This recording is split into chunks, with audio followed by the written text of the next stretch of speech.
નમસ્કાર નમસ્કાર નમસ્કાર વિદ્યાર્થી મિત્રો, કેમ છો? મજામાં? ધોરણ 10ની અગત્ય બેચમાં હું તેજસ એજ્યુકી ધ ઈ એજ્યુકેશન હબની યુટ્યુબ ચેનલમાં આપ સર્વે ધોરણ 10ના ભાવિ યોદ્ધાઓનું હાર્દિક સ્વાગત કરું છું. વિદ્યાર્થી મિત્રો, આપણે સંભાવના વિશે વાત કરી રહ્યા છીએ.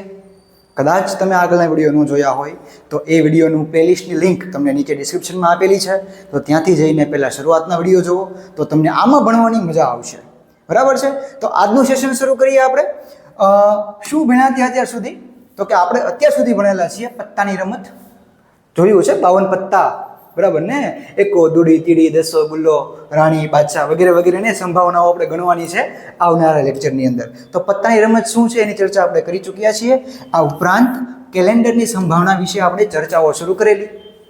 આપણે એવી વાત કરેલી, શું વાત કરેલી? જોજો કે સામાન્ય વર્ષ હોય, સામાન્ય વર્ષની અંદર કોઈ પણ વાર એટલે કે રવિ, સોમ, મંગળ એવો કોઈ પણ વાર 53 વખત આવે એની સંભાવના કેટલી આવે? 1/7. આ વાત આપણે ગયા લેક્ચરમાં કરી હતી અને હજી કહું છું, વિડીયો ન જોયો હોય તો નીચે લિંક આપેલી છે પ્લેલિસ્ટની, જોઈ આવો. પછી લીપ વર્ષમાં કોઈ પણ વાર 53 વખત આવે એની સંભાવના આપણે ચર્ચા કરી હતી 2/7. અને કેલેન્ડરની સંભાવનામાં આપણે મહિનાઓ વિશે ચર્ચા કરી હતી. આજે થોડુંક રિવિઝન કરીને મહિનાઓ વિશેની જે સંભાવના છે એના દાખલાઓ સોલ્વ કરવા છે. તો થોડુંક બ્રીફલી ફટાફટ જોઈએ. જાન્યુઆરીમાં કુલ દિવસો 31 હોય એટલે વધારાના દિવસો 3 હોય. ફેબ્રુઆરીમાં જો 28 દિવસ હોય તો 0 વધારાના દિવસો હોય, ને 29 દિવસ હોય તો 1 દિવસ વધારાનો આવે છે. માર્ચ મહિનામાં 31 દિવસ છે એટલે 3 દિવસ વધારાના છે. એવી રીતે જે પણ મહિનામાં 31 દિવસો છે કુલ, એ મહિનાની અંદર કુલ 3 દિવસ વધારાના આવે છે. અને જે મહિનામાં 30 દિવસો છે ટોટલ દિવસ, એ મહિનામાં 2 દિવસ વધારાના આવે છે. અને આપણે એ વાત કરી હતી કે કોઈ પણ કેલેન્ડરની સંભાવના જ્યારે મહિનામાં એમ પૂછે કે કોઈ પણ મહિનામાં જાન્યુઆરી, ફેબ્રુઆરી, માર્ચ, એપ્રિલ મેં કોઈ પણ મહિનામાં કોઈ પણ વાર જો 5 વખત પૂછવામાં આવે કે 5 વખત આવે એની સંભાવના કેટલી થાય, તો તમારે કશું નથી કરવાનું, વધારાના દિવસો જોઈ લેવાના છે અને એના છેદમાં 7 મૂકી દેવાના છે. એ તમારો જવાબ કન્ફર્મ એ જ હશે.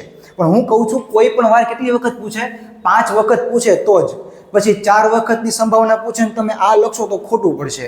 એ શું કરવું એના માટે આપણે અલગ વિડીયો બનાવશું, એમાં જોશું. પણ અત્યારે આપણે શું જોઈ રહ્યા છીએ કે કોઈ પણ મહિનામાં કોઈ પણ વાર 5 વખત આવે એની સંભાવના કેટલી થાય. બરાબર છે? જો અહીંયા સવાલ છે પેલો, જાન્યુઆરી મહિનામાં 5 વખત મંગળવાર આવે, એટલે કે જાન્યુઆરી મહિનામાં 5 મંગળવાર આવે તો જાન્યુઆરી વધારાના દિવસો કેટલા છે? 3. આનો જવાબ આવે 3/7. ફૂલી ફાઇનલ આ જ જવાબ હોય, ફાઇનલ જ છે. માર્ચ મહિનામાં 5 શુક્રવાર આવે. કેટલા? 5. તો માર્ચ મહિનામાં વધારાના દિવસો કેટલા જુઓ તો? 3. તો કેટલો જવાબ આવશે આનો? 3/7. આ જ જવાબ આવે. શું કામ? કારણ કે આપણી પાસે લિસ્ટ તૈયાર છે કે 5 વખત વાર આવે કયા મહિનામાં, તો એના દિવસો કેટલા વધારાના છે, આપણી પાસે લિસ્ટ તૈયાર છે. 2025ના ફેબ્રુઆરી મહિનામાં 5 બુધવાર આવે. હવે ડખો અહીંયા એ થાય છે કે ફેબ્રુઆરીમાં 28 દિવસ હોય તો જવાબ 0 આવે અને 29 દિવસ હોય તો જવાબ 1/7 આવે. તો આપણે ચેક કરવું પડશે કે આ ફેબ્રુઆરી લીપ વર્ષનો છે કે નહીં. તો એના માટે જો આપણને સાલ આપી છે. કઈ આપી છે? 2025. અને કોઈ પણ સાલને લીપ વર્ષ છે કે નહીં ચેક કરવું હોય તો એની કેમ ચેક કરી શકાય એની માહિતી મેં આગલા વિડીયોમાં આપેલી છે. ત્રીજી વાર કહું છું, એ વિડીયો નીચે ડિસ્ક્રિપ્શનમાં લિંક સ્વરૂપે છે, જોઈ આવો, અત્યારે ખબર નહીં પડે. તો હું વાત કરું છું 2025 લીપ વર્ષ છે કે નહીં. શું કરવાનું? તો કે ભાઈ છેલ્લા 2 અંકને 4 વડે ભાગો. એ આપણે ભાગ્યા 25/4. બરાબર છે? 4 × 25, 4 × 6 ને 24. કેટલી શેષ વધી? 1. શેષ 0 આવી નહીં. એનો મતલબ શું થયો કે 2025 કેવું વર્ષ છે? સામાન્ય વર્ષ છે. અને સામાન્ય વર્ષના લીપ વર્ષમાં 28 દિવસો હોય, એના વધારાના દિવસો 0 હોય. એટલે 2025ના ફેબ્રુઆરી મહિનામાં 5 બુધવાર આવે એની સંભાવના 0 થાય.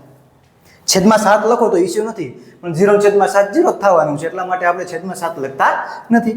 પછી જોઈએ 2067ના વર્ષમાં મે મહિનામાં, 2067ના વર્ષના મે મહિનામાં 5 શનિવાર આવે તો ભૂલ ન કરતા. અહીંયા આપણને સાલ આપેલી છે 2067. સાલવારી જોઈને ચેક નહીં કરવાનું કે લીપ વર્ષ છે કે નહીં. અહીંયા આપણને મે મહિનો આપ્યો છે. મે મહિના લીપ વર્ષને શું લાગે વળગે? લીપ વર્ષ હોય તોય ઠીક, ન હોય તોય ઠીક. મે મહિનામાં કેટલા દિવસ હોવાના છે? 31. વધારાના દિવસો કેટલા હોવાના છે? 3. મતલબ મે મહિનામાં લીપ વર્ષ હોય તોય ઠીક, ન હોય તોય ઠીક. મે મહિનામાં 5 શનિવાર આવે, 5 સોમવાર આવે, 5 મંગળવાર, ગમે એ વાર મે મહિનામાં 5 વખત આવે એની સંભાવના 3/7 થાય. બરાબર છે વિદ્યાર્થી મિત્રો? તો આવા પ્રશ્નો તમને બોર્ડની એક્ઝામમાં પૂછાઈ શકે છે. અને હું તો કહું છું એક પ્રશ્ન 1 માર્ક માટે આ કેલેન્ડરની સંભાવના મહિનાનું હોય કે પછી વર્ષનું હોય, આગલા લેક્ચરમાં વાત કરી એ પ્રમાણે 1 માર્કનો સવાલ આવે છે અને આવે જ છે. તમારી ટેક્સ્ટ બુકમાં આનું નામો નિશાન નથી હોત તોય પૂછાય છે. એટલા માટે હું ભાર દઈને કહું છું કે આની ઉપર ધ્યાન દેજો, 1 માર્ક રોકડો મળશે આનો. બરાબર છે? આગળ વાત કરીએ. શું છે આજનો ટોપિક? અગત્યના પરિણામો. આપણે થોડુંક સંભાવનામાં અગત્યની વસ્તુ જોવાની છે કે દાખલા ગણવામાં ફટાફટ કામ લાગે. તો એ વાત છે જ્યારે સિક્કો છે, સિક્કા વિશે અગત્યના પરિણામની ચર્ચા કરવી છે. તો સિક્કો જ્યારે હોય છે, હવે એક સિક્કો હોય તો ઠીક છે, 2 સિક્કો હોય તો ઠીક છે, પણ ઘણા બધા સિક્કા હોય તો કુલ પરિણામો એ ઘણા બધા સિક્કાની સાથે ઉછાળો તો કુલ પરિણામો કેટલા મળે આપણને ખબર નથી. તો સિક્કાને બાજુ કેટલી હોય? 2. એટલા માટે હું એક સૂત્ર લખી દઉં છું, ધ્યાન રાખજો. બહુ એટલે બહુ કામનું સૂત્ર છે. તમે n સિક્કાને સમજો, n નંબર ઓફ સિક્કાને, એટલે કે 1 સિક્કો, 2 સિક્કો, 3 સિક્કો, 4 સિક્કા, 5 સિક્કા, એમ ઘણા બધા, એટલે કે n સિક્કાને એક સાથે ઉછાળો, અથવા એક જ સિક્કાને n વખત ઉછાળો. કેટલી વખત? n વખત ઉછાળો તો કેટલા પરિણામ મળે ખબર છે? સિક્કાની 2 બાજુ હોય એટલે 2n પરિણામ મળશે. કેટલા મળશે? 2n.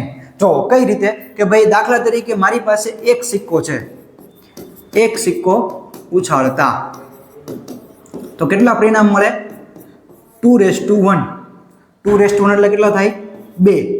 બરાબર છે? કયા કયા પરિણામ મળશે? એટલે કાં તો છાપ મળશે, કાં તો કાટ મળશે. મળ્યા 2 પરિણામ. હવે ધારો કે મારી પાસે 2 સિક્કા છે, કે 2 સિક્કાને એક સાથે ઉછાળો, અથવા સિક્કાને 2 વખત ઉછાળો, 2 વખત ઉછાળો તો કેટલા પરિણામ મળે ખબર છે?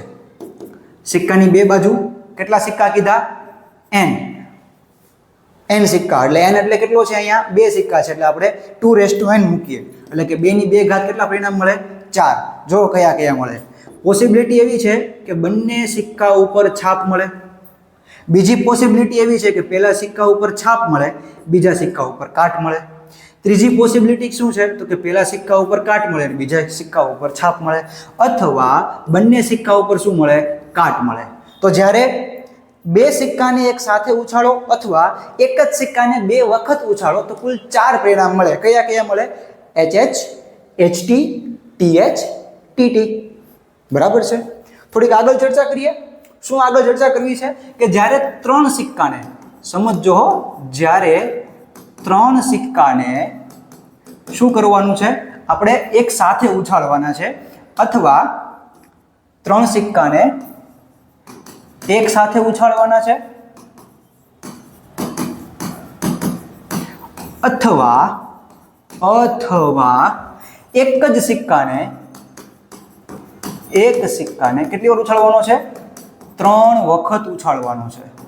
તો મને કેટલા પરિણામ મળશે?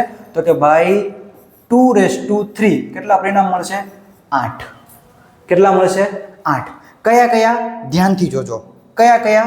તો જુઓ, પહેલું પરિણામ આવે H.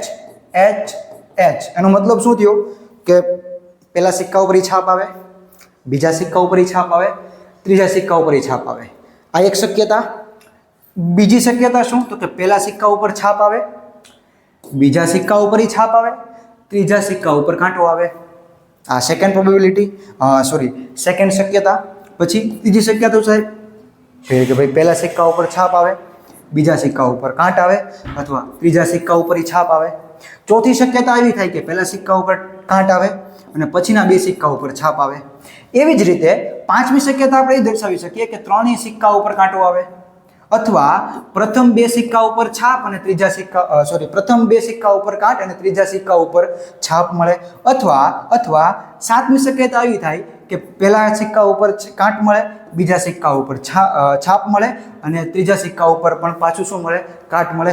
અથવા અને છેલ્લી કઈ તો કે પહેલા સિક્કા ઉપર છાપ મળે, બીજા ઉપર કાટ મળે અને ત્રીજા ઉપર કાટ મળે. મેં તમને પહેલા કીધું હતું કે જ્યારે 3 સિક્કાને એક સાથે ઉછાળો છો અથવા એક જ સિક્કાને 3 વખત ઉછાળો છો, કેટલા પરિણામ મળશે? 2⁰8. કયા તમારી સામે છે. આ 8 પરિણામો વિદ્યાર્થી મિત્રો ક્યારે મળે છે? કે જ્યારે એક સિક્કાને 3 વખત ઉછાળો છો અથવા એક જ સિક્કાને 3 વખત ઉછાળો છો અથવા 3 સિક્કાને એક સાથે ઉછાળો છો.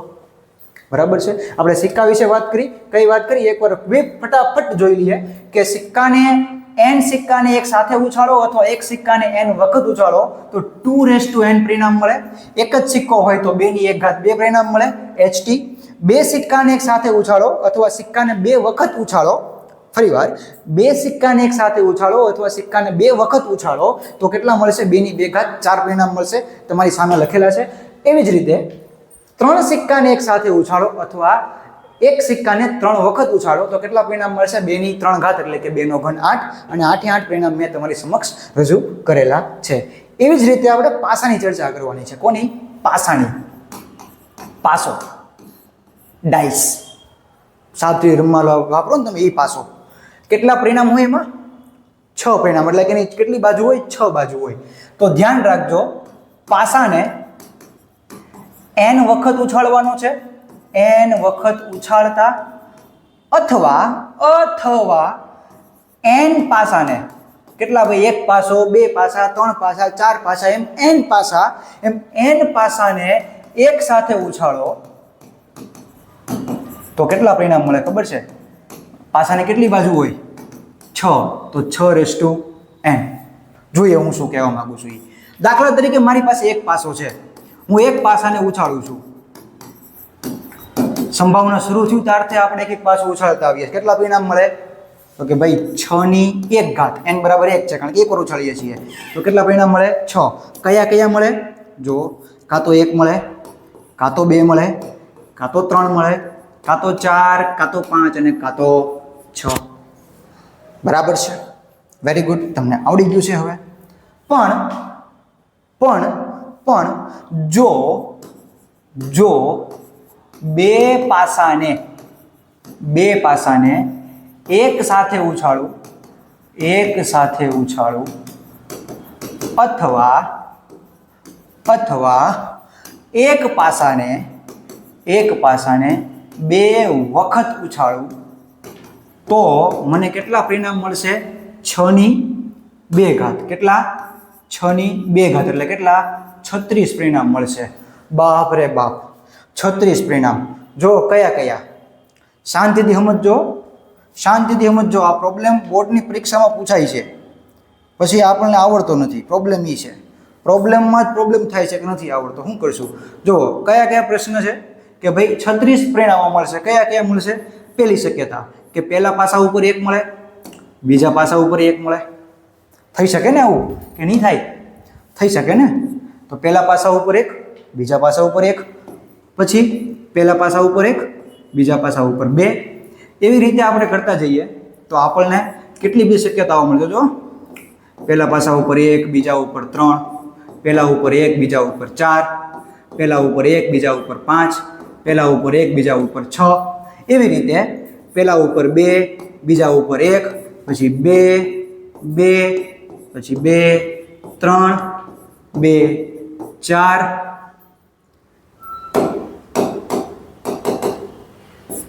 2, 4, 2, 5, 2, 6. એવી રીતે પહેલા પાસા ઉપર 3, બીજા પાસા ઉપર 1, પહેલા પાસા ઉપર 3, બીજા પાસા ઉપર 2, પહેલા પાસા ઉપર 3, બીજા પાસા ઉપર 3, પહેલા ઉપર 3, બીજા ઉપર 4, પહેલા ઉપર 3, બીજા ઉપર 5, પછી પહેલા ઉપર 3, બીજા ઉપર 6. એવી રીતે 4, 1, 4, 2, 4, 3, 4, 4, 4, 5 અને 4, 6. હજી 2 લાઈન બાકી છો, ખબર ને કઈ આવશે? 5 1 થી 5 6 અને 6 1 થી 6 6. જોઈ લેજો ફટાફટ. હા, લખવાનું છે તો લખતા જાજો વારવાર, નહીતર પછી લખી નાખજો. તમને પીડીએફ તો મળે જ છે, તમને ખબર જ છે, બરાબર છે. તો આ મને બીજા 5 પરિણામ, બીજા 6 પરિણામ મળ્યા. પછી 6 1 6 2 6 3 6 4 6 5 અને 6 6, કુલ 36 પરિણામ મને મળ્યા. હા, કેટલા મળ્યા? 36 પરિણામ. જો કયા કયા? પહેલા પાસા ઉપર 1, બીજા પાસા ઉપર 1, એમ કરતા કરતા 1 માં 6 પરિણામ મળ્યા, 2 ની અંદર 6 પરિણામ મળ્યા, 3 ની અંદર 6 પરિણામ મળ્યા, 4 ની અંદર 6, 5 ની અંદર 6 અને 6 ની અંદર 6. કુલ કુલ કુલ મને કેટલા પરિણામ મળ્યા? 36 પરિણામ મળ્યા. હવે આમાં ડખો કેવો થાય ખબર છે? તમને એમ કે 3 પાસા ઉછાળો એકારે, ઉછાળી દઈએ કા? કેટલા પરિણામ મળે ખબર છે? જોજો, 3 પાસા એક સાથે ઉછાળો એટલે 6 ની 3 ઘાત, 6 નો ઘન થાય 216. હવે આ 36 પરિણામ લખવામાં પરસે ઓળી જાય તો આ 216 પરિણામ કેદી લખી રહેવા? ટેન્શન ન લ્યો, આ બોર્ડમાં નથી પૂછાવાનું, બોર્ડમાં અહીંયા ઉચિત પૂછાય, બરાબર છે? તો એટલું રાખીએ આજે, હે? રાખીએ, કાંઈ વાંધો નહીં. તો આ વિડીયોને તમે લોકો શું કરશો? તમારા મિત્રોને શેર કરો, કારણ કે આજે આપણે બહુ સરસ મજાની એક શોર્ટકટ ભણ્યા છીએ. છે નહીં? કેલેન્ડરની. એ તમારા મિત્રોને શેર કરો, કારણ કે મજા આવશે, એને મજા આવશે. અને વધુમાં આ વિડીયોની પીડીએફ બહુ મજા આવશે. વિડીયોની પીડીએફ નીચે ડિસ્ક્રિપ્શનમાં આપેલી છે, લિંક ક્લિક કરો, ડાઉનલોડ કરો. અને બીજા વિષયોના પ્લેલિસ્ટની લિંક પણ નીચે આપી છે, એને પણ ક્લિક કરો અને એના આગળના વિડીયો જુઓ, મજા આવશે. ધન્યવાદ.